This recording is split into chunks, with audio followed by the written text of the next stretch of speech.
Olá, famílias, crianças, vamos dar início à leitura de hoje. A gente sempre pede para que vocês mostrem à criança o que está sendo lido. Então, vamos lá. Essa é a letra F. O som da letra F é F, como se estivesse assoprando uma velinha. Agora, vamos fazer a leitura da família silábica da letra F. F, A, Fá.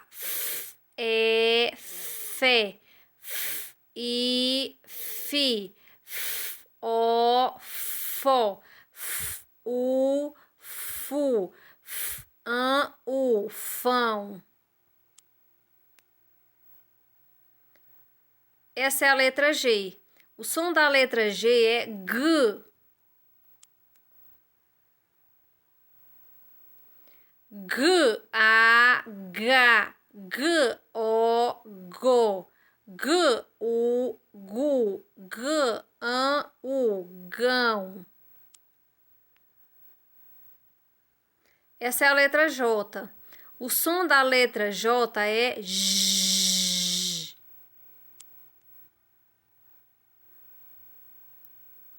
J, A, Já, J, E, Gé, J, I, Gi, J, O, Jó, J, U, Ju, J, An, U, Jão. Essa é a letra P. O som da letra P é P.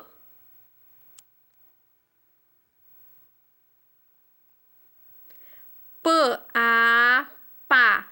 Pã, é, pé.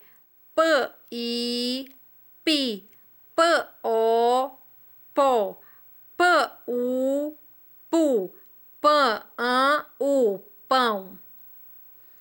Agora vamos fazer leitura das palavras. Já parabenizando as mães que fazem leitura dizendo os sons, muito legal. P, E, G, A, pega. Só ajeitar aqui que fica um pouquinho torto. P, A, G, A, I, U, papagaio. P, U, L, U, pulo. J, I, P, I, jipe. P, A, U, pau. P, A, G, U, pago.